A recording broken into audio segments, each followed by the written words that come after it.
Merci de regarder Géopolis pour vous informer à travers cette émission Géopolitis. Politis avec au sommaire la déclaration commune du gouvernement de la RDC, de la rébellion du M23. Les deux partis ont réaffirmé leur volonté commune de poursuivre les discussions directes initiées par l'émir du Qatar pour tenter de trouver une solution à la crise qui prévaut à l'est de la République démocratique du Congo, que pendant ces temps, Kinshasa et Kigali, dont le chef d'État se sont rencontrés justement à Doha, la capitale qatari, ont pu signer une déclaration de principe à Washington sur la supervision américaine, comme toujours, pour tenter d'éradiquer la crise dans la sous-région des Grands Lacs, particulièrement dans la partie orientale de la RDC, alors qu'elles sont le marge de manœuvre pour Washington et Doha de parvenir à un accord de paix entre la RDC et le Rwanda pour tenter de mettre fin à la rébellion, ce qu'on verra avec mes invités sur ce plateau. On parlera également de cette question. Félix Tshisekedi qui a initié des consultations pour la formation du gouvernement d'union nationale après 2 semaines de travaux. Son conseiller spécial en matière de sécurité, Eberhard Golondele, n'a pas réussi à séduire les figures emblématiques de l'opposition en se limitant justement à les consulter, que la majorité, ce qu'on disait tantôt, que l'union sacrée, consulter l'union sacrée. Et dans ces conditions, est-ce qu'on peut parler justement d'un gouvernement d'union nationale? Est-il possible de parler encore de son gouvernement? Et pour en parler, j'ai le plaisir de recevoir sur ce plateau maître Edi Ndjeshi, secrétaire national du parti politique Conscience Nationale, chargé de la riposte et réplique. En tout cas, il est membre de l'opposition. Maître Edi, bonjour. Bonjour, monsieur. Bonjour, merci d'accepter notre invitation. J'ai à ma droite monsieur Henri Mutombo, qui est cadre de l'Union sacrée de la Nation. Il est chercheur en fiscalité. Monsieur Henri, bonjour. Bonjour, monsieur Junior. Bienvenue, en tout cas, merci d'être nombreux pour suivre cette émission. Alors, je déroulais au sommaire que la RDC et le Rwanda, à travers également le M23, se sont parlé à Washington. Et c'était la semaine dernière où les deux partis ont signé une déclaration dite déclaration de principe. C'est cet accord qu'on attend d'ici le mois de mai. On parle du 2 mai, en tout cas pour les Américains, où les deux partis doivent signer un accord de paix pour relancer les échanges entre les deux pays. Et aujourd'hui, on va écouter d'abord, pour commencer, la ministre des Affaires étrangères de la RDC, Madame Kwamba Thérèse Wagner, qui a représenté la RDC lors de ces échanges et de cette signature d'accord qui a eu lieu à Washington, la capitale américaine. En tout cas, pour lui, la priorité pour la RDC, c'est le retour à la paix, le retour de la sécurité dans la partie orientale, avant d'envisager toute coopération entre la RDC et le Rwanda. Et Madame la ministre a justement insisté sur la nécessité de mettre fin au calvaire des populations. Elle a indiqué particulièrement cette situation de réfugiés, particulièrement cette situation de déplacés, bref, une situation humanitaire catastrophique dans cette partie orientale de la RDC. On l'écoute justement. Mesdames et messieurs, aujourd'hui ne marque pas une fin, mais un commencement, une étape nécessaire vers la paix prise avec détermination et objectif. Ce moment revêt une importance particulière pour la République démocratique du Congo, à Goma, à Bukavu. Et au-delà, la réalité du déplacement, de l'insécurité et des difficultés persiste. Pour nous, l'urgence de cette initiative n'est pas théorique, elle est humaine. Nous signons cette déclaration de principe non pas comme un geste symbolique, mais comme un engagement politique, une réaffirmation des principes inscrits dans le droit international, et récemment réitérée dans la résolution 2773 du Conseil de sécurité de l'ONU, une résolution appelant au retrait immédiat, inconditionnel et vérifiable de toutes les troupes étrangères du territoire souverain de la RDC. Nous sommes clairs sur le fait que dans la région des Grands Lacs, la paix doit venir en premier, suivi par la reconstruction de la confiance, et ensuite, seulement lorsque les conditions sont réunies, la réouverture prudente d'un chemin vers une coopération bilatérale significative. Trop d'efforts passés ont échoué, parce que le séquençage a été ignoré, et la responsabilité reportée. La paix et le développement ne peuvent pas reposer uniquement sur de bonnes intentions. Ils doivent être construits sur la responsabilité, des engagements clairs, des calendriers mesurables et des conséquences en cas de non-respect.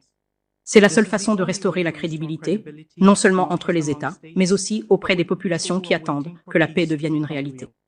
La signature de la déclaration de principe d'aujourd'hui annonce un nouvel espoir. Elle reflète la détermination des États-Unis à compléter et soutenir les efforts régionaux et internationaux. Cette initiative apporte de la responsabilité et tire les leçons difficiles des efforts passés qui n'ont pas abouti. Donc, la bonne nouvelle est qu'il y a de l'espoir pour la paix. La véritable nouvelle, c'est que la paix doit être méritée et elle nécessitera du sérieux, de la transparence et de la sincérité. Nous saluons le leadership des États-Unis d'Amérique, un pays qui a montré un soutien indéfectible, des principes constants et de la détermination dans les forums multilatéraux, notamment au sein du Conseil de sécurité des Nations Unies. Monsieur le secrétaire, sénateur Rubio, je voudrais exprimer notre profonde gratitude. Docteur Boulos, également, vos vastes consultations à travers la région ont apporté nuance, profondeur et humanité à ce processus. Et votre présence aujourd'hui souligne que la diplomatie doit écouter, comprendre les expériences vécues de ceux qui sont le plus touchés et chercher des solutions durables. La République démocratique du Congo reconnaît et apprécie cet engagement des États-Unis. Nous sommes également encouragés par les initiatives soutenues par les États-Unis qui promeuvent des chaînes de valeur minérale sécurisées et une croissance économique inclusive. Ces efforts réaffirment que la paix et la prospérité sont indissociables. Chaque pas vers la stabilité est un pas vers la dignité, l'emploi et les écoles. C'est la promesse d'un investissement responsable et d'un partenariat fondé sur des principes avec la RDC, un pays non seulement en train d'émerger du conflit, mais aussi au cœur de la recherche de solutions aux défis mondiaux. À nos compatriotes, en République démocratique du Congo, en particulier à l'Est, nous savons que vous regardez ce moment avec inquiétude, avec espoir, et oui, avec doute. Et vous avez raison de le faire. Vous avez toutes les raisons d'attendre plus que des promesses. Vous avez droit à des actions à la hauteur des souffrances que vous avez endurées. Nous puisons notre force dans votre résilience, dans votre engagement pour la justice et dans notre croyance commune, inébranlable, que notre souveraineté et notre territoire ne sont pas négociables. Nous sommes une nation qui honore ses responsabilités et nous comprenons que l'histoire, la géographie et oui, peut-être même le destin, nous ont donné les voisins que nous avons. Les frontières que nous avons héritées, comme confirmées par l'Union africaine, sont permanentes et ne changeront jamais. Mais au-delà de ces lignes, se trouvent des histoires, des familles et des communautés qui nous lient ensemble. Voilà, là vous venez de suivre Thérèse Kaikwamba, ministre congolais des Affaires étrangères.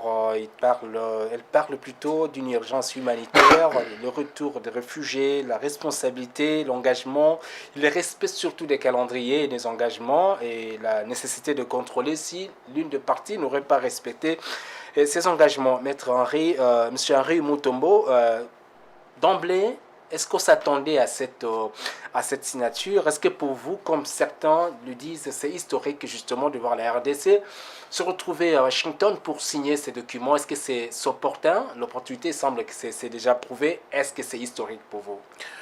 Écoutez, avant d'aller plus loin pour rencontrer votre question, je voudrais préciser une chose ici, c'est que, évidemment, ça a surpris tout le monde. D'abord, rappelez-vous, de la rencontre entre le président Tshisekedi et celui du Rwanda à Doha. C'était inattendu, imprévisible. Ce qui se fait rentre évidemment dans l'histoire. Pourquoi? Parce que c'est un processus qui va bien entendu permettre le retour de la paix, mais aussi d'engager le Congo dans une voie beaucoup plus ouverte pour son développement, beaucoup plus ouverte pour profiter effectivement de ses richesses. Et c'est historique, bien entendu, parce que, comme vous le savez dans la vie, chaque chose a son temps. Nous avons été meurtris, nous le sommes encore depuis plus de 30 ans. Il y a eu une indifférence totale vis-à-vis de la misère de la RDC. Il y a eu une indifférence totale vis-à-vis de la RDC de la part de ces puissances occidentales, de cette communauté internationale. Mais il aurait fallu qu'il y ait Félix Tshisekedi qui hausse le ton, qui monte sur le toit du monde pour pouvoir évidemment alerter le monde, si vous voulez, dénoncer ce qui se passe chez nous ici, pour que évidemment le monde puisse voir Kagame, qui œuvrait à l'abri de regard, soit exposé au vu aussi de tout le monde, et que même ceux qui avaient commandé ces crimes même ceux qui l'avaient encouragé autrefois à cause de ce qu'il avait vendu au monde entier, génocide, évidemment, à savoir le génocide rwandais, on a compris qu'il avait débordé, il est allé au-delà de l'acceptable, et c'est comme ça qu'aujourd'hui, vous avez vu, les États-Unis, en tant que partenaire aussi bien du Rwanda que de la RDC, a pris le taureau par les cornes pour réunir les deux parties en conflit, de telle enseigne qu'un terrain d'entente puisse être trouvé. Parce que rappelez-vous que beaucoup de chefs d'État en Angola, au Kenya, n'avaient pas réussi. Il y a même le président français qui s'était proposé comme médiateur. Malheureusement, il n'avait pas réussi à le faire parce que Tshisekedi était ferme dans sa posture de défenseur de la République et de ce patriote qui se bat effectivement pour l'intérêt ou les intérêts de son peuple. Donc aujourd'hui, le Rwanda qui clamait, ou si vous voulez, qui niait son implication, son ingérence dans les affaires internes de la RDC, qui niait son soutien au M23, bien que les experts des Nations Unies, bien que le gouvernement congolais avait montré à la face du monde, avec preuve à l'appui, que c'est lui qui soutenait qui soutient encore le M23 et qu'il y a eu la violation du droit international par la présence des militaires rwandais sur le territoire congolais dans la nuit du 27 au 28 janvier 2025. Donc aujourd'hui, évidemment, pour ceux qui sont en Occident, qui se battent pour la défense de leurs valeurs, de leur civilisation, ils ont vu que, évidemment, il n'y avait plus d'occasion de se taire, fallait se lever, venir au chevet de la RDC, puisque le chef de l'État l'a fait avec sa ministre des Affaires étrangères. On voit aujourd'hui les États-Unis prendre cette décision pour venir évidemment réunir le président de la République, qui est un homme de paix, parce que si vous lisez le discours de Mme Kaikwamba, qui représente la RDC, et aussi celui du ministre du Rwanda, le ministre rwandais, qui représente le gouvernement rwandais, voilà, Olivier Nduingire, je prononce, j'ai du mal à prononcer son nom, vous verrez bien que d'une part, donc du côté RDC, il y a véritablement l'envie, il y a véritablement la posture d'aller vers la paix, parce que il y a Mme Kaikwamba qui a rappelé les résolutions 2073 qui exigent au Rwanda de retirer ses troupes du sol congolais et de retirer sa main, ou si vous voulez son soutien au M23, de quitter le territoire congolais. Et évidemment, elle a également parlé dans son discours du retour de réfugiés et aussi du retour de tous les déplacés internes. Mais par contre, le discours du ministre... On va l'écouter. Je vais finir. Le discours du ministre des Affaires étrangères rwandais, il parle... il dit de ne pas aller dans la précipitation et de creuser. Vous aurez à le commenter parce que nous allons les balancer tout de suite. Donc, maintenant, pour finir, évidemment, donc vous voyez que le Rwanda, il faut que la communauté internationale ou les États-Unis qui supervisent ces pourparlers soient vigilants vis-à-vis du Rwanda, soient exigeants, parce que nous savons que le Rwanda, c'est un pays trouble-fête et généralement, ils ont du mal à respecter les accords, donc il va falloir évidemment mettre comment on l'appelle, il faut de garanties, c'est pas ce que je voulais dire. Il faut vraiment des mécanismes de suivi, de contraintes pour que le Rwanda puisse respecter ces pourparlers qui doivent ramener la paix aussi bien en RDC qu'au Rwanda et dans la sous-région. Maître Ndjishe Kazaba, vous avez suivi l'analyse de Henri Mutombo. Vous pensez aussi, vous à l'opposition, vous estimez que c'est un accord historique? Est-ce que c'est une victoire diplomatique ou carrément c'est un échec du leadership qui fait qu'aujourd'hui la RDC, comme disent certains, se retrouverait dans cette situation de négocier finalement la paix dans son propre territoire? Comment analysez-vous ça au sein de l'opposition? Merci pour la parole accordée. Nous, la Conscience nationale, dirigée par le président Mathieu Luboya, avec notre allié principal, Jean-Marc Kabound, l'honorable Jean-Marc Kabound. Parlons de faits. Nous disons ceci. Parlons de faits. Vous êtes tout simplement de l'opposition. Nous sommes bien évidemment, comment voyez-vous les choses, contre ce qui se passe. Pourquoi? Parce que toute initiative qui compromet la souveraineté nationale, étant donné que nous avons le plein pouvoir, nous, peuple congolais, de contraindre et nous sommes contre cette initiative. Pourquoi nous sommes contre? Déjà dès longtemps, vous devez comprendre que la solution ne viendra ni des États-Unis, ni de la France. Mais cette solution viendra par les dialogues, comme nous l'avons dit. Il faut qu'il y ait un dialogue à double niveau. Un dialogue au niveau interne et au niveau international. Vous parlez de dialogue au même moment, on vous a invité, vous avez refusé. Kabound a refusé de se présenter comme les autres. Nous n'avons pas été invités comme vous le dites, mais cette consultation a été faite par l'Union sacrée qui a consulté l'Union sacrée. Et nous de l'opposition, nous n'avons pas voulu passer dans cette consultation ou aller dans cette consultation. Pourquoi? Parce que nous avons bien évidemment demandé à ce qu'il y ait un dialogue. Ce dialogue va demander à ce que l'opposition armée et non armée puisse intervenir, la société civile, mais aussi la majorité, pour qu'ensemble nous trouvons une solution adéquate et efficiente. Mais lorsque l'Union sacrée consulte l'Union sacrée, c'est tout à fait anormal. Tout à fait anormal. Et cette initiative qu'ils ont pris d'aller consulter, d'aller aux États-Unis d'Amérique pour qu'il y ait un cessez-le-feu, en fait, nous sommes contre. Pourquoi? Parce que déjà, on doit mettre nos richesses. Nos richesses seront données aux États-Unis d'Amérique pour que les Américains viennent donner solution. Ce n'est pas ça ce que nous voulons. Nous, dans l'opposition, nous avons voulu à ce qu'il y ait un dialogue à double niveau, au niveau international, où nous verrons le président de la République, qui est Félix Tshisekedi, avec son homologue Paul Kagame, qu'il puisse demander à son homologue qu'il puisse retirer ces troupes armées qui sont aujourd'hui en République démocratique du Congo, qui est un cessez-le-feu immédiat. Et après, il y aura un dialogue interne où nous verrons toute l'opposition armée et l'opposition non armée, mais aussi la société civile et la majorité présidentielle pour que nous trouvions une solution adéquate. Alors, je considère qu'on vous coupe la paille au pied tout simplement parce que il y a déjà eu cette rencontre. Henri l'a rappelé au début de l'émission que le président Kabila et Kagame se sont rencontrés finalement. Tshisekedi et Kagame. Non, désolé, Tshisekedi et Kagame se sont rencontrés à Doha. Ils ont parlé justement autour de ces genres de thématiques, de les retraits, les cessez-le-feu, tout ça. Et après que les deux ministres représentant les deux pays se sont retrouvés aux États-Unis pour parler justement de ce genre de choses. Et puis une déclaration, on dit déclaration de principe, a été signée. Et d'ici quelques semaines, je crois le 2 mai prochain, on parle de la possibilité d'une signature d'un accord entre les deux pays. Est-ce que ce n'est pas tout simplement ce qui a été fait et que l'opposition a été surprise seulement de constater que les choses avancent sans elle?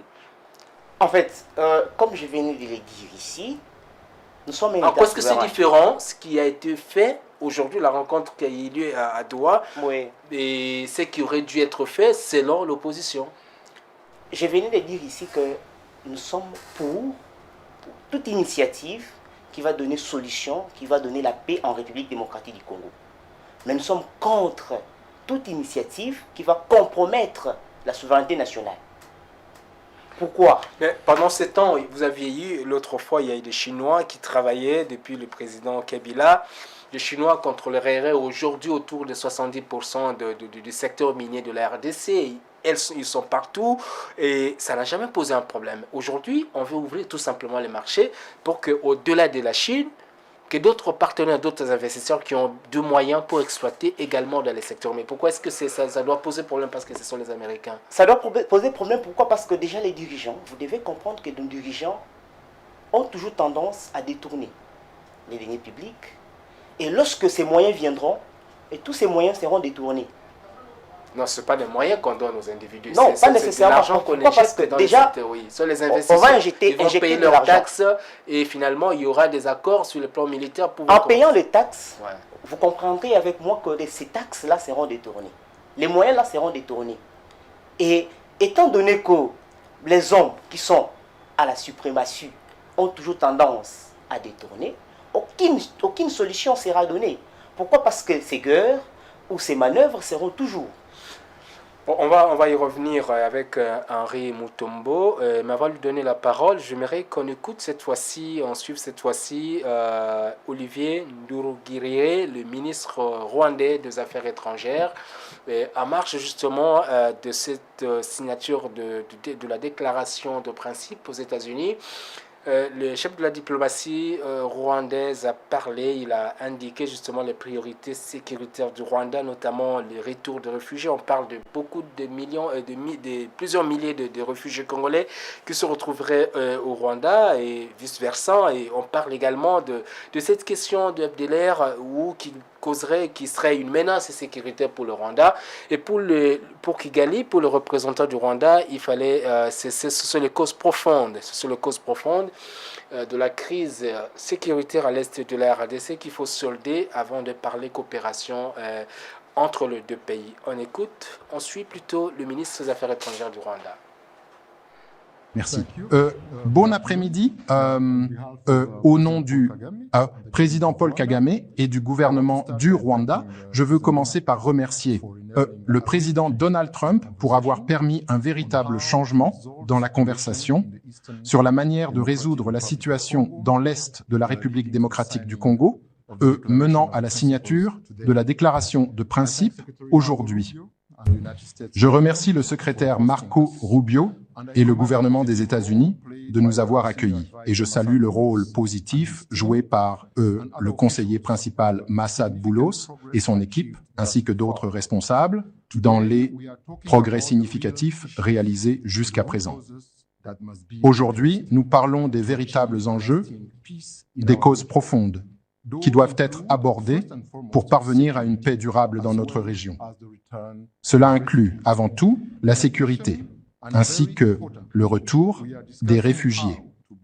En outre, et c'est très important, nous discutons de la manière de construire de nouvelles chaînes de valeur économique régionales qui relient nos pays, y compris avec des investissements du secteur privé américain. Notre objectif est une région sécurisée, exempte d'extrémisme, ethnique, violent et bien gouvernée. En travaillant ensemble, notre région peut être un moteur de prospérité pour tous nos peuples et en effet, pour l'Afrique dans son ensemble. La déclaration de principe ouvre la voie à un accord de paix définitif, donnant un nouvel élan aux efforts en cours du processus dirigé par l'Afrique sous l'égide de la Communauté d'Afrique de l'Est et de la Communauté de développement de l'Afrique australe, ainsi que de la piste de Doha, facilitée par l'État du Qatar, où nous avons constaté des avancées importantes ces derniers jours. Notre objectif commun est de conclure un accord de paix global dès que possible. Mais il n'y a pas de raccourci ou de solution rapide. Et nous devons faire le travail difficile pour le réaliser, correctement, une fois pour toutes. Le Rwanda est engagé et nous sommes prêts à continuer de travailler ensemble avec tous les partenaires de cette initiative. Je vous remercie tous. Merci. Très bien. On n'est pas pressé du côté du Rwanda, on parle de l'objectif final, c'est de parvenir à pacifier la sous-région des Grands Lacs, particulièrement la partie orientale de la RDC. Il parle d'une région bien sécurisée, exemptée des stigmates, c'est-à-dire de la stigmatisation de population. On parle justement de cette population rwandophone, principalement, si on a bien compris. Et il dit qu'ils ne sont pas pressés, et l'objectif est de parvenir à la conclusion d'un accord global, et le Rwanda est prêt à contribuer à cet objectif. Comment analysez-vous? Est-ce que c'est de bonne foi aujourd'hui, cette fois-ci, que le Rwandais puisse finalement se dire prêt à aller jusqu'au bout? Il n'y a aucune bonne foi. C'est ce que je vous ai dit tout à l'heure quand j'avais pris parole. Il parle pas de... Monsieur Olivier Ndurugirie, je crois que j'arriverai à prononcer son nom, il dit pas de raccourci, pas de précipitation. C'est pour dire que ces gens sont habitués, comme je l'ai dit tout à l'heure, à la politique du pire. Pour eux, tant que le sang congolais coulerait, tant que les femmes seront violées, tant que voilà, le pillage pourrait se poursuivre pour qu'eux puissent obtenir ce qu'ils obtiennent par le pillage de nos minerais. Pour eux, ça ne poserait aucun problème. Parce que ce qui se passe aujourd'hui, le Rwanda ne peut pas être d'accord, étant entendu que ça va réduire son influence d'abord en RDC et aussi dans la sous-région. Parce que pour eux, ça devait se perpétuer, cette guerre, ces massacres, ce pillage. Vous comprenez bien que les Rwandais ne peuvent s'inscrire évidemment dans la logique de la paix. Mais heureusement qu'ici au Congo, nous sommes disposés pour la paix et aussi le monde entier l'a vu. Rappelez-vous que le 15 décembre 2024, le président Tshisekedi s'était déplacé au Rwanda, à Luanda pour rencontrer le président Kagame dans le cadre des pourparlers de Luanda. Ce président n'était pas allé, celui du Rwanda. Et encore une fois de plus, avec des experts congolais qui devaient rencontrer la partie M23 AFC, ils n'étaient pas allés. Pourquoi? Parce qu'ils n'avaient pas reçu l'aval du Rwanda. Donc, aujourd'hui, nous ne devons pas compter sur la bonne foi du Rwanda. Vous avez entendu leur réquisitoire. Pour eux, il faut éviter les raccourcis. On se demande quels sont ces raccourcis. Ils parlent de tenir compte des questions profondes. Quelles sont ces questions profondes? Rappelez-vous que pour les Rwandais, pour Paul Kagame notamment, le Kivu et l'Ituri appartenaient, d'après eux, au Rwanda. Ce qui est faux, parce que même au musée de Tervuren en Belgique, et même les historiens les plus rompus savent que l'Ituri et le Grand Kivu a toujours été congolais. D'ailleurs, c'est le Rwanda qui était une partie de la RDC. Ils ont toujours, quand ils parlent des questions profondes, ils parlent de FDLR. Rappelez-vous de tous les accords de paix qu'il y a eu ici, à l'époque de Kabila, Umoja Wetu, Kimia, voilà, tous ces processus de paix, c'était pour, évidemment, que le Rwanda, travaillant de commun accord avec la RDC, puisse traquer les FDLR. Rappelez-vous que Kabarebe était chef d'état-major ici au Congo. Hein? L'actuel ministre, de la coopération qui a Rwanda. été sanctionné par les États-Unis et l'Union européenne. Donc, ce sont des subterfuges. C'est une posture grotesque et fantasque qui les anime. Mais malheureusement, ils n'ont pas de choix parce que déjà, ils sont frappés par de nombreuses sanctions et parce que les États-Unis, avec d'autres pays occidentaux, c'est eux qui avaient donné ce rôle que le Rwanda a joué depuis 1994 jusqu'à ce jour. Et ils ont utilisé le génocide rwandais pour remuer, si vous voulez, stimuler le remords et la compassion mondiale. Mais ça n'est fini là. Maintenant, un autre rôle qui leur est assigné, c'est le rôle évidemment d'accepter la paix. Un autre rôle qui est assigné au Rwanda maintenant, c'est d'accepter, de se contenter de ce qu'ils possèdent comme richesse, mais aussi au travers de ce deal entre les États-Unis et la RDC, et même cette déclaration des principes. Vous avez lu qu'on parle évidemment du développement de la sous-région. Ça veut dire quoi? Je crois que je suis en train d'anticiper. J'ai entendu les gens ici dire que ça va être la cogestion de nos minerais, ça va être la cogestion de nos parcs nationaux. Ça n'est pas le cas.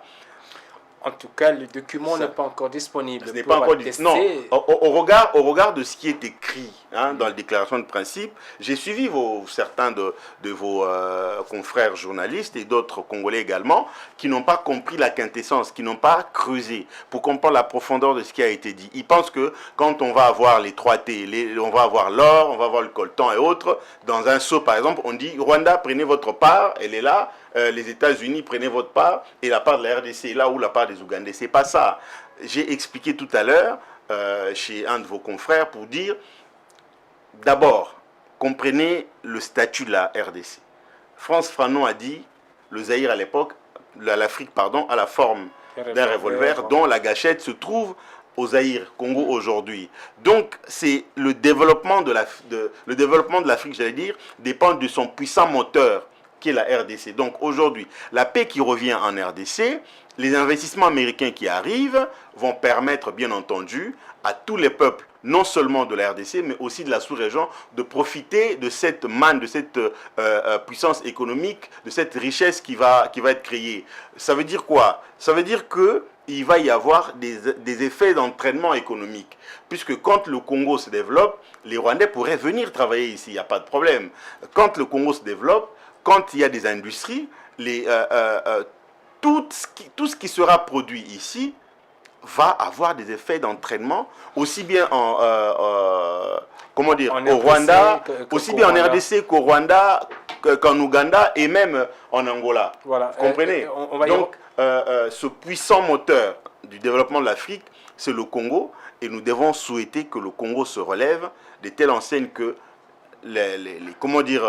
cette économie qui va croître puisse bénéficier à tous les peuples, non seulement de la RDC, mais à d'autres peuples de l'Afrique, notamment de la sous-région. C'est l'esprit même de cette déclaration des principes. Maître Edine, il parle des objectifs bien calibrés, hein, les objectifs notamment parvenir à une région bien sécurisée, exemptée des stigmates, c'est-à-dire on ne peut plus parler de population rwandophone qu'on est en train de traquer un peu partout. On accuse d'être rwandais tout simplement comme si ça devenait une infraction d'être rwandais tout simplement au Congo, en tout cas dans certains coins, selon beaucoup de sources dans les réseaux sociaux, des informations qui restent peut-être à vérifier.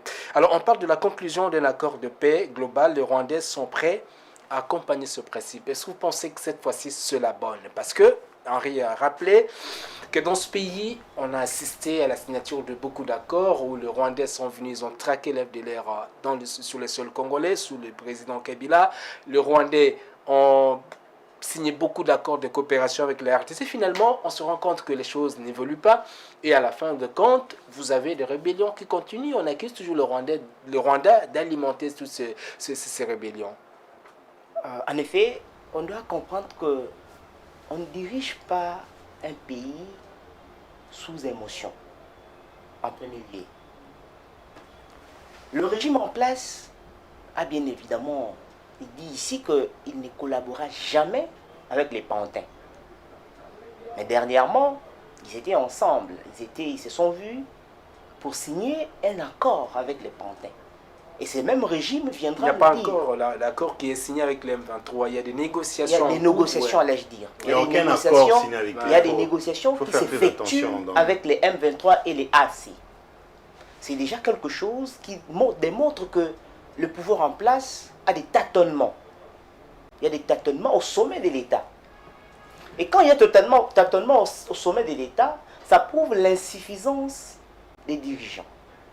Et c'est pas quand même trop facile de le dire parce que le dynamisme politique fait qu'à un certain moment, ce qui n'a pas été valable ce jour-là peut l'être après quelques temps. En fait, comme nous venons de le dire ici, que déjà, lorsqu'il y a des pratiques, lorsqu'il y a des faits qui se réalisent, se trouve également que à l'homme congolais, dirigeant congolais, il y a de l'insuffisance. Et nous avons dit ceci. Pour qu'il y ait solution adéquate, il n'est pas question de rencontrer le Rwanda chez les Américains ou trouver un compromis avec les Américains. Pourquoi en rencontrant les Américains, en trouvant une solution avec les Américains, vous verrez que cet accord va compromettre la souveraineté nationale. Pourquoi? Parce que nos minerais seront donnés aux Américains pour qu'ils viennent nous donner la paix. Étant donné que la paix ici au Congo ne peut jamais venir de l'Occident ni de l'Orient. Là, vous l'avez dit, mais on a rappelé ici que les Américains, lors de la signature de cet accord, les Américains n'ont été que les témoins. C'est ça la qualité de Rubio, le ministre des Affaires étrangères américain, qu'on appelle le secrétaire d'État, n'a été que le parrain, on veut dire le témoin de la signature. Donc on a dit que ce que les Américains veulent faire avec le Congolais, c'est du business dans ces secteurs-là qui touchent malheureusement, peut-être pour l'opposition, les domaines de la sécurité. Et que la RDC ne fait que vendre ses minerais, ne fait que vendre ses minerais comme elle a toujours fait avec d'autres pays. Comme vous venez de le dire, déjà, en faisant ces business, vous verrez que la souveraineté nationale sera contrainte. et on n'avancera pas, et il n'y aura aucune solution adéquate. C'est la même chose avec le Chinois, on l'a rappelé. Maintenant, ce que nous voulons, nous, de l'opposition, nous avons estimé que pour qu'il y ait changement, il faut qu'il y ait d'abord, en premier lieu, un changement mental des dirigeants. Pourquoi même en faisant ces business, vous verrez que l'argent sera détourné. Les deniers publics, on va toujours parler du détournement des deniers publics. Et c'est un problème majeur. Pour trouver solution à ces problèmes, il faut qu'il y ait un changement mental et que l'homme congolais puisse savoir que si aujourd'hui je suis au pouvoir, je ne suis pas là pour détourner, mais je suis là pour aider la population, pour aider le peuple. Mais lorsqu'on n'arrive pas à le faire, nous assistons à des guerres, à des disputes à tout moment. Monsieur Henry, est-ce que vous pensez également que ce problème-là, parce que les Américains ont parlé de la transparence, Boulos, quand il est arrivé, Marcel Boulos, quand il a été reçu par le chef de l'État, tout récemment à Kinshasa, il a parlé de techniques américaines qui consistent la philosophie des États-Unis, qui consiste justement à travailler dans la transparence. Et aujourd'hui, l'opposition semble beaucoup plus se fier à cette rhétorique qui est dans ce pays ici, généralement, de penser que tout ce qui vient du pouvoir, c'est de la corruption, le détournement des deniers publics. Est-ce que déjà avec notre système judiciaire, que le président lui-même qualifie de système malade, est-ce que vous pensez qu'il y a nécessité d'espérer à des investissements qui vont profiter au pays? D'abord, je voudrais demander à mon jeune frère vraiment de bien se documenter, connaître le fonctionnement d'un État et pourquoi est-ce qu'un pays existe, pourquoi est-ce qu'un pays doit conclure des accords avec d'autres partenaires. On parle du bilatéralisme, on parle de multilatéralisme, donc tout cela existe parce qu'évidemment, un pays ne peut pas évoluer en vase clos. Donc la RDC peut avoir des minéraux, mais ces minéraux-là, du moment où vous n'avez pas la technologie, d'autres pays qui s'intéressent à ces minéraux et qui ont une technologie peuvent évidemment établir des protocoles d'accord, peuvent établir des MEU pour pouvoir évidemment voilà, créer un pont entre votre richesse et leurs capitaux. C'est pour ça qu'on parle des IDE, des investissements directs étrangers. Donc il n'y a aucun pays au monde qui évolue en vase clos. Tous les pays du monde ont des partenaires. Même les États-Unis ont des partenaires qui sont des pays étrangers, évidemment, pour pouvoir développer, si vous voulez, des domaines, Il parle beaucoup plus de différents la corruption, domaines. La corruption, moi, je suis étonné de l'entendre. Bon, je l'entends parler, mais je me demande quels sont les soubassements. Parce que là, si on lui pose la question de donner les preuves de ces allégations, j'ose espérer qu'il sera... Non, il n'a pas encore allégué, il n'a pas encore allégué, je mais pense il met le doute, et justement, au vu il de sera, ce qu'on a comme scandale, il sera incapable de fournir... Il émet le doute de part de tout ce qu'on a comme scandale de corruption, que l'IGF continue à travailler pour justement juguler. On parle de manière générale, ce n'est pas une indexation quelconque. Messieurs Junior Ouawa, ici je voudrais préciser une chose. Nous ne sommes pas en train de parler de quelque chose qui ressemble à ce qu'on a connu dans le passé. Nous parlons d'une RDC qui sort de ses cendres, qui naît, j'allais dire, de ses cendres. Nous parlons d'une ère nouvelle qui arrive. Nous parlons de quelque chose d'inédit qu'on n'a pas encore vécu dans ce pays. C'est vrai que le Congo est à la conjonction des intérêts. C'est vrai que pour les États-Unis, le Congo a toujours été une chasse gardée.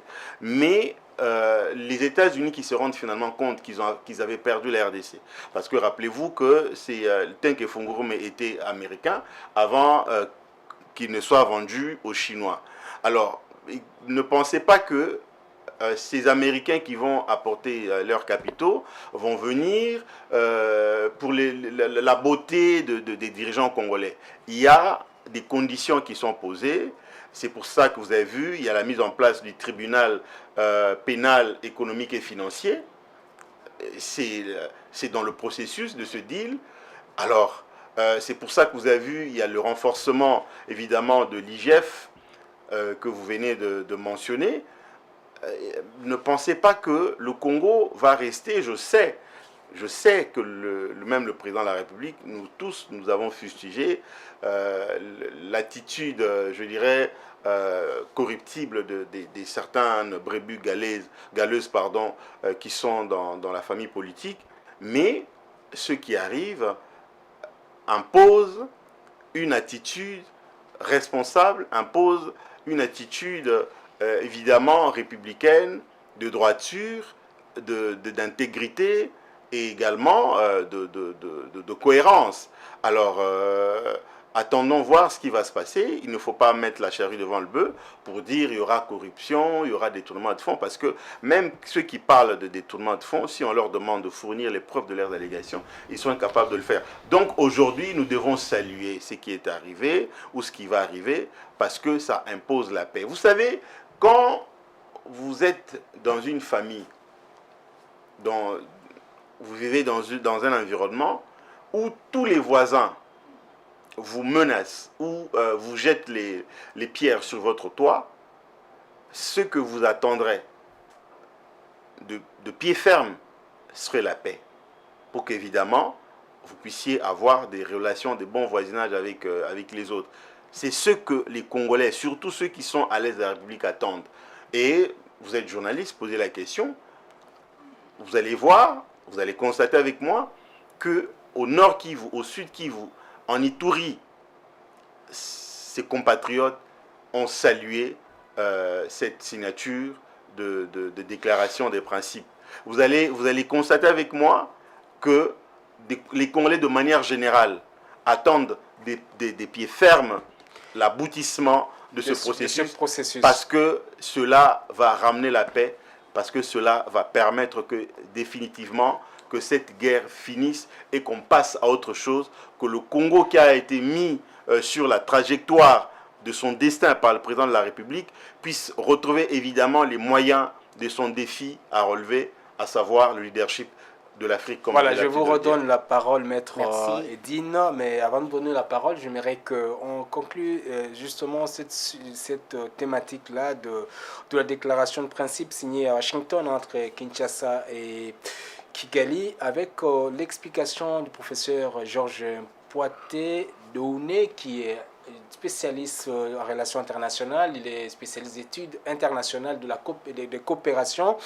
Il a justement enseigné depuis longtemps aux États-Unis, maintenant il enseigne à l'université de Kinshasa. Qu'est-ce qu'on peut comprendre, monsieur le professeur, de cette signature-là, à quoi consiste, comment c'est important dans l'opinion publique qu'on doit comprendre de ce qu'on appelle cette déclaration de principe qui a été signée entre les deux pays à Washington?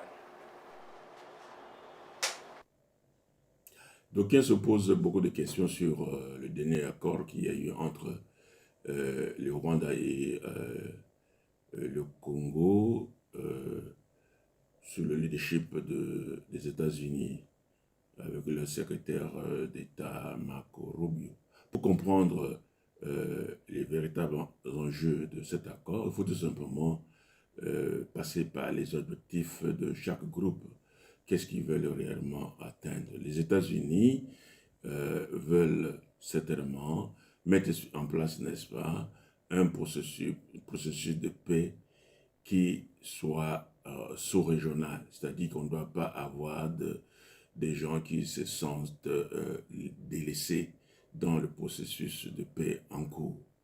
Alors, c'est ainsi qu'ils ont cherché à amener les deux protagonistes de guerre ensemble pour signer quelque chose, parce que jusque-là, tout était verbal, il n'y avait aucun engagement écrit. Il fallait que le Rwanda et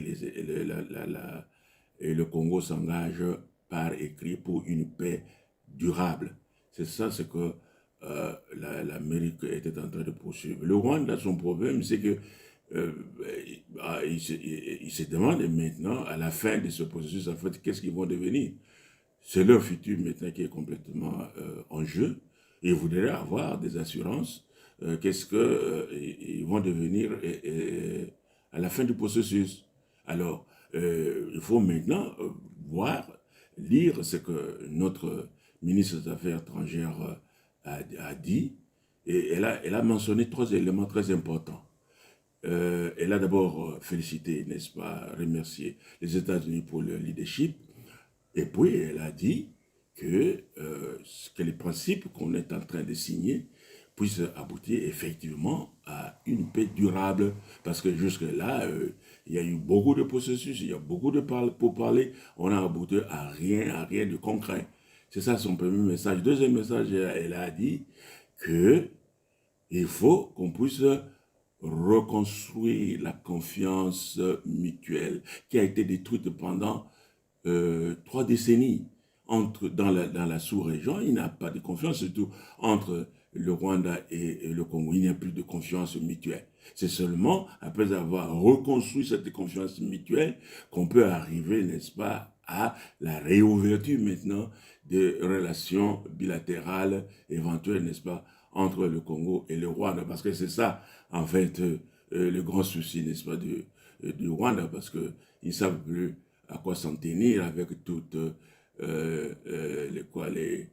les sanctions qu'ils ont suivies à partir, n'est-ce pas, de la communauté internationale. Voilà, en fait, en résumé, c'est ça ce que nous devons retenir. Pour nous, pour notre ministre, la paix passe par l'application de la résolution du Conseil de sécurité 2773. On doit arriver effectivement à l'appliquer. Voilà le peu que j'avais à dire. Suivi le professeur Poité, je rappelle qu'il est expert en relations internationales, il est professeur à l'université de Kinshasa, il a enseigné également dans les centres de recherche d'études internationales aux États-Unis, il a eu son doctorat justement à l'université de Columbia, à Caroline du Sud aux États-Unis, il a enseigné plusieurs années là-bas, il est de retour au pays depuis 1997, il nous donne les grandes lignes de ce qui va être fait. Et vous avez voulu d'abord commenter les propos d'Henri. Qu'est-ce que vous alliez à dire avant de revenir sur le professeur? Je commence en premier lieu commenter les propos de mon co-débatteur. Déjà, vous devez comprendre ceci. Chaque État a droit de signer des accords internationaux, des accords bilatéraux. Mais en signant ces accords, l'État doit s'assurer que ces accords vont aller pour l'intérêt général, ou ces accords ont pour but l'intérêt général, l'intérêt de la population ou du peuple congolais. Mais lorsque on signe des accords et que ces accords n'entrent pas pour l'intérêt général de la population, c'est un souci majeur. Déjà, j'ai tenu ici à dire que toute initiative qui va pour la paix, nous sommes pour. Mais lorsque cette initiative va compromettre la souveraineté, nous sommes contre. Et cet accord, vous dites que on va signer les accords avec les États-Unis. Oui, nous signons les accords. Mais lorsque les Américains viendront, ils vont récupérer nos minéraux. Et pour aller exploiter, qu'est-ce que nous allons bénéficier? Là, il faut se poser la question. Pourquoi? Parce que ici, je venais de dire ici, les problèmes de la corruption et des détournements des deniers publics. C'est ce qui se fait, c'est ce qui s'effectue tous les jours. Et lorsqu'on essaye de prendre cette initiative, moi je pense, selon nous à l'opposition, nous pensons que ça ne serait pas une solution que nous voulons maintenant, où nous n'avons pas besoin de ces accords. Pourquoi? Parce que nous connaissons ce qui s'est fait, ce qui se passe aujourd'hui en République démocratique du Congo. Mais comment pour des négociations qui n'ont même pas encore abouti, les accords dont on ne connaît même pas encore les tenants ni les aboutissants, on sait tout simplement que les États-Unis ont montré leur intention de pouvoir investir dans les minerais congolais, dans les secteurs miniers, et d'emblée, l'opposition, on estime qu'il y aura corruption. Est-ce que c'est c'est pas anticiper les choses? Ce n'est pas anticiper les choses, mais c'est déjà ce qui s'est fait, où tout le monde a une vision claire sur les minéraux de la République démocratique du Congo. Mais c'est quoi la solution alors pour... La solution, il faut que nous, États, comme État souverain, nous prenons en charge. Ce sont des concepts. C'est pas en charge concrètement, on le fait comment? En premier lieu, nous devons d'abord renforcer les forces armées, payer nos militaires convenablement. Et tout à l'heure, on venait d'augmenter, on venait de doubler les soldes des militaires. on a augmenté que pour ceux qui sont au front. Mais pour ceux qui travaillent, ceux qui sont dans la cité, d'ailleurs, on n'a pas... Il y a la caisse, le SENSAP venait d'aligner de militaires et de policiers justement dans le régime et qui doivent bénéficier justement de ces avantages sociaux. Il faut qu'il y ait une réduction des trains de vie des institutions. Et ça a été fait. Vous êtes au courant qu'à l'Assemblée nationale, ça pose problème entre le ministre des Finances et le président de l'Assemblée nationale parce qu'il y a beaucoup de fonds qui ont été coupés. Même les députés l'ont déclaré qu'ils ont vu leur subside quelquefois être réduit justement pour faire l'effort de guerre. Oui, mais c'est ce que nous voulons.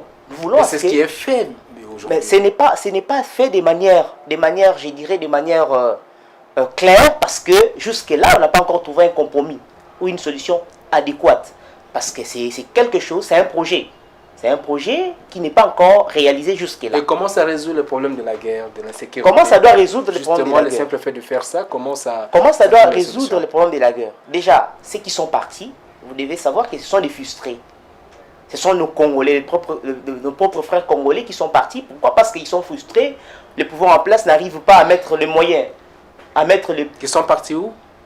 Faire la guerre contre la République démocratique du Congo. C'est parce qu'ils sont frustrés du fait que le pouvoir en place, le régime en place, fait pression, arrête n'importe qui. Lorsqu'on est opposant, on donne un point de vue, on est arrêté. Lorsqu'on dit quelque chose qui est contre ce qu'ils disent ou ce qu'ils pensent, on est qualifié, on est d'office qualifié des Rwandais. Alors il faut enlever cette casquette et trouver solution pour que les peuples congolais se retrouvent. Aujourd'hui, les Congolais souffrent, les Congolais meurent tous les jours. Pourquoi? C'est parce que le régime en place n'a pas pu faire ce qu'il devait faire. Est-ce que vous savez qu'aux États-Unis, c'est vous qui posez les questions, mais on est co-débatteur. Est-ce que vous savez qu'aux États-Unis, les gens meurent beaucoup plus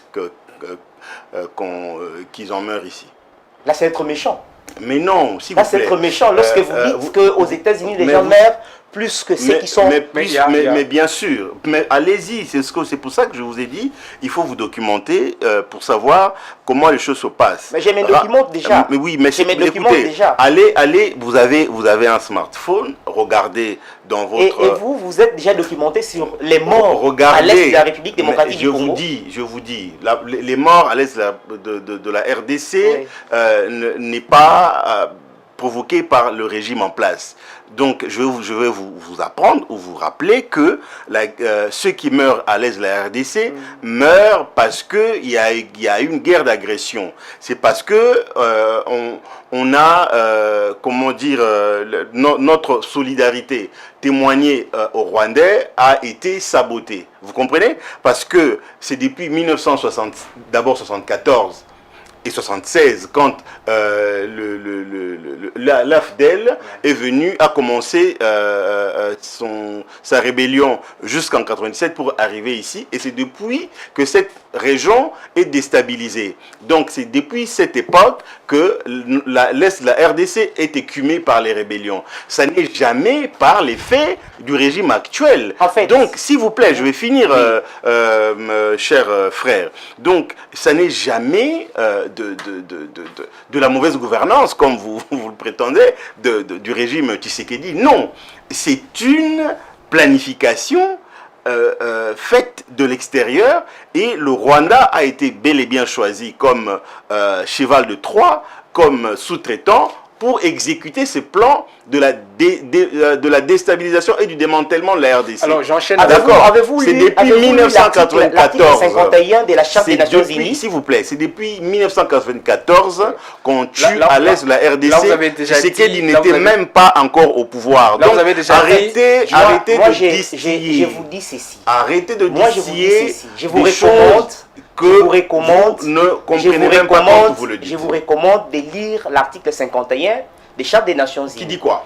Vous comprendrez que nous étant État souverain, nous avons le plein pouvoir, lorsque nous sommes agressés par un autre État, de faire la guerre contre cet État, même pas en demandant un avis favorable du Conseil de sécurité.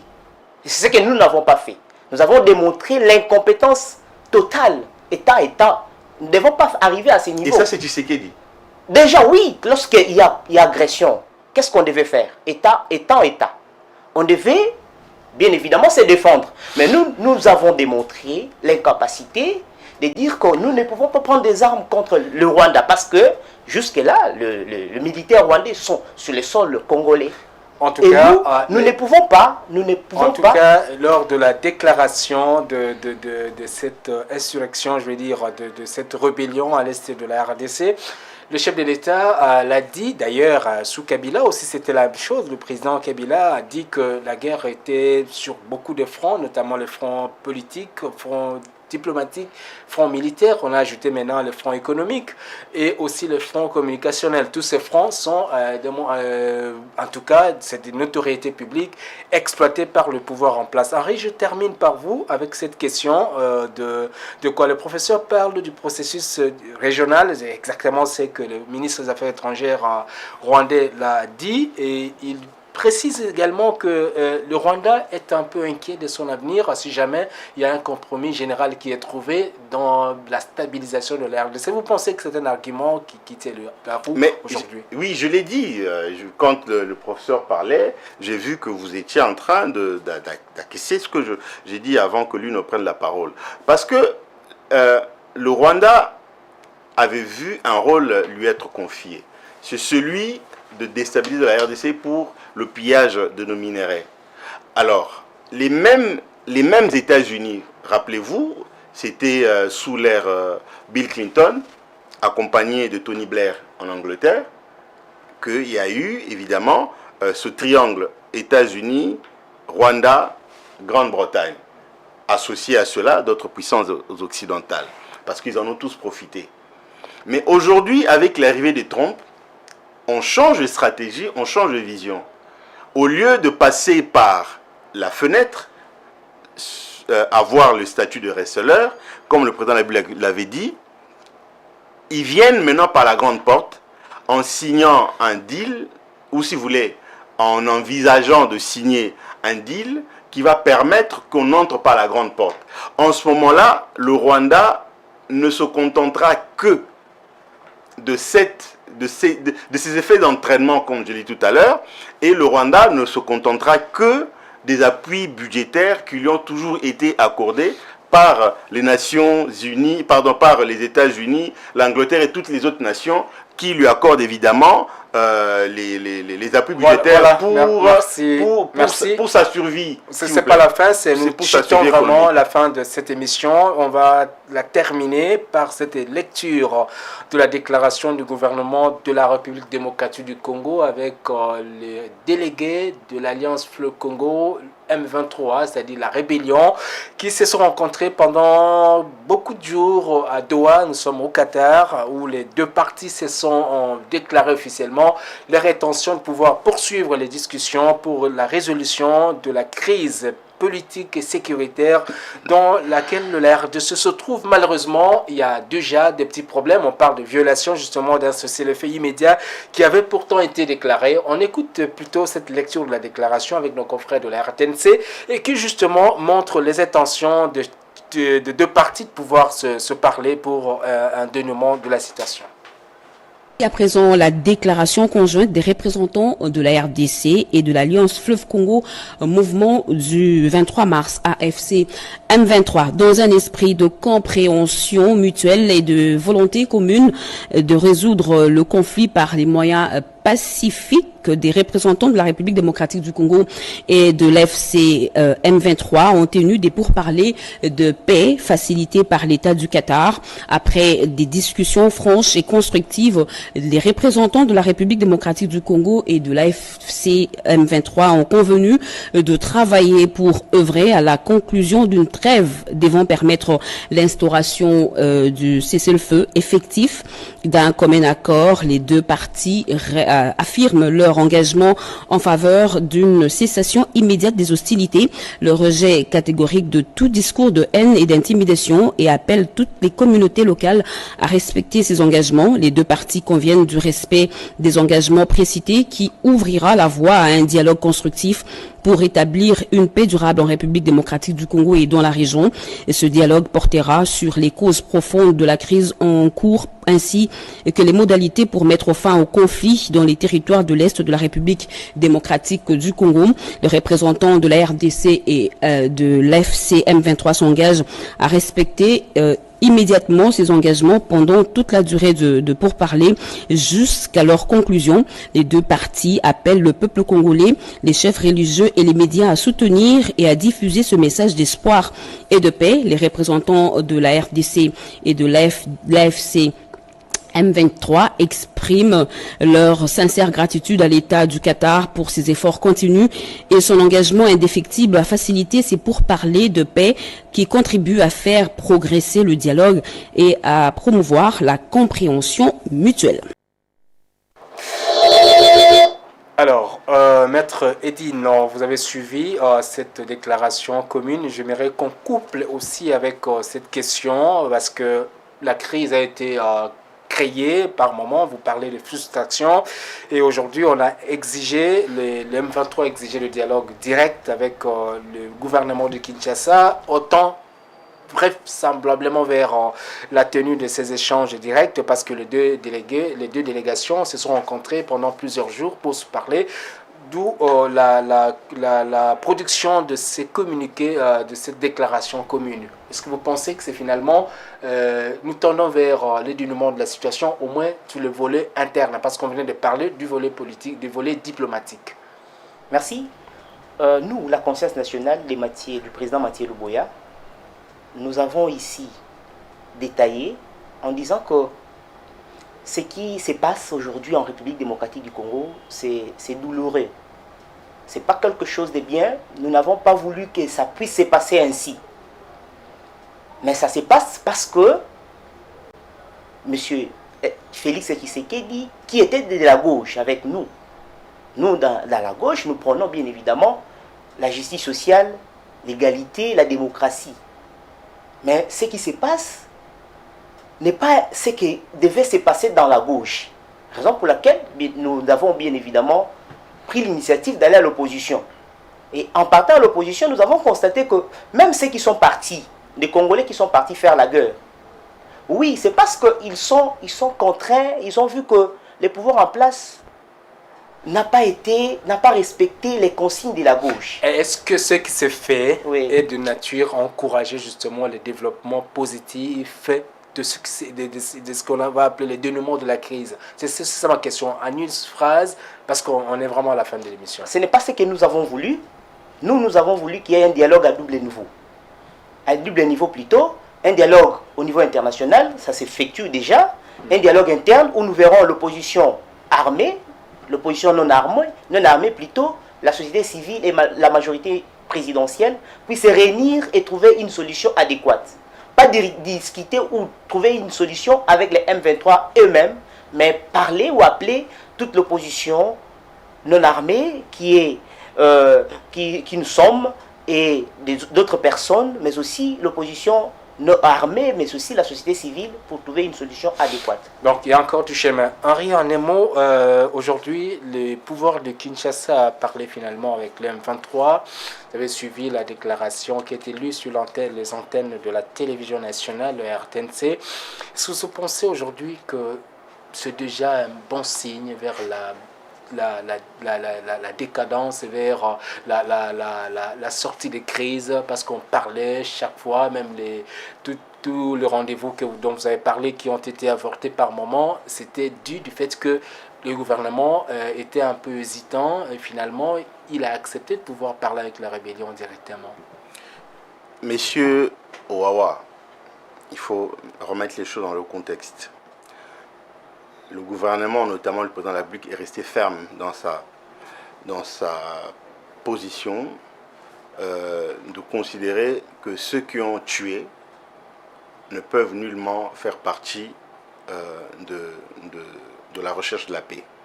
Ils ont été contraints parce que, rappelez-vous, je vous ai dit ici qu'à Luanda, ils n'y étaient pas allés, mais ils ont été contraints de se présenter à Doha. C'est ce qui avait été fait. Le gouvernement qui avait envoyé les experts des renseignements a écouté. Il faut faire très attention dans ce qu'on appelle les éléments de langage. Ils ont été contraints d'aller à Doha pour qu'on les écoute. On les a écoutés. vous connaissez les revendications ou les attentes de ces gens. C'est le brassage, le mixage, l'intégration des institutions politiques de la République. Heureusement, on a à la tête de la République un fils du pays qui est un patriote, qui est resté ferme et catégorique, de telle enseigne que ces attentes belliqueuses de ceux qui ont porté, je dirais la cause expansionniste rwandaise ne seront jamais rencontrées. C'est ça qu'il faut dire aux Congolais. Et je voudrais ici balayer de revers de la main ce que j'ai vu certains Congolais diffuser dans les médias pour dire qu'à la RTNC, on a lu le communiqué du M23. Ça n'a pas été le communiqué du M23, c'est le communiqué des protagonistes. La RDC, qui a été représentée par ses experts des renseignements, et aussi les représentants de M23 notamment, et un communiqué conjoint qui a donné lieu, évidemment, à cette rencontre de Washington.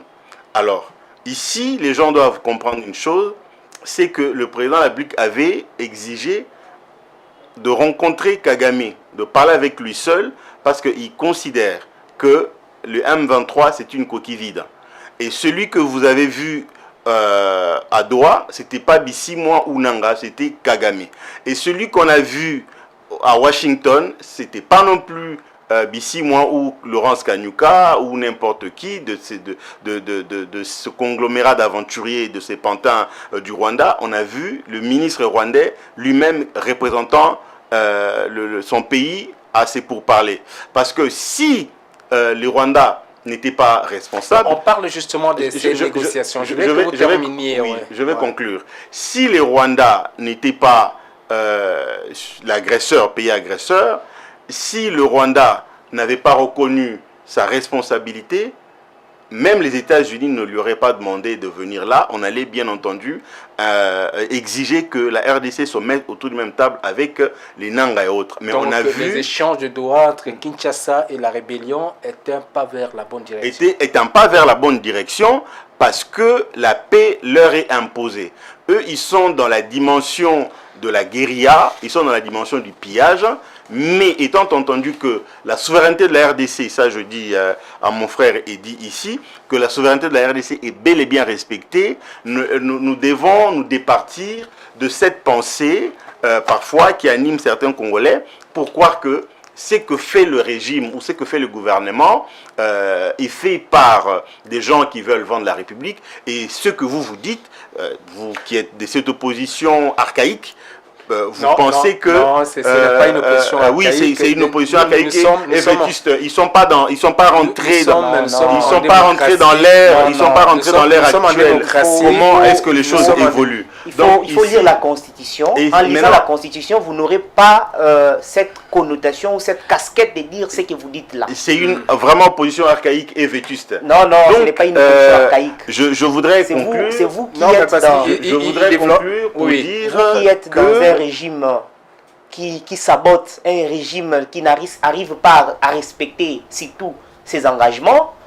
Vous avez promis et vous n'avez pas réalisé. Aucune promesse faite jusque-là, réalisée jusque-là. Vous promettez mais vous ne réalisez pas. Et les Congolais souffrent. Aujourd'hui, le social, c'est un problème majeur. C'est quoi le social? Le social, les gens ne mangent plus bien parce que le taux de dollars est plus élevé. Donc pour les moyens, c'est manger. Non, ce n'est pas seulement de manger. Ça aurait dû être un autre débat. Je rappelle que je recevais sur ce plateau Maître Edine Njeshi Kazaba, qui est assistant à l'université de Kinshasa. On l'a reçu beaucoup plus ici comme secrétaire national chargé de la riposte et réplique du parti Conscience Nationale, parti de l'opposition, proche de l'opposant Jean-Marc Kabunda. À ma droite, c'était M. Henri Mutombo, qui est cadre de l'Union sacrée de la Nation, donc majorité présidentielle, également chercheur en fiscalité. Merci à tous les deux d'avoir accepté cette invitation. Politis se termine ici. On se retrouve à très bientôt. On aurait pu parler d'ailleurs de cette question du gouvernement d'union nationale qui n'a pas encore été mise en place alors que le chef de l'État l'avait annoncé. Il y a des consultations qui avaient été organisées, des consultations dont on pourrait peut-être dire qu'elles n'ont pas tenu forcément toutes leurs promesses, d'autant plus que le leader important de l'opposition n'avait pas répondu à l'invitation du conseil spécial du chef de l'État en matière de sécurité. On en parlera en tout cas à la prochaine émission et Politis se termine aujourd'hui. Merci à toute l'équipe. Merci à toute l'équipe technique d'avoir accordé. On est très loin, on est au-delà du temps imparti. Au revoir.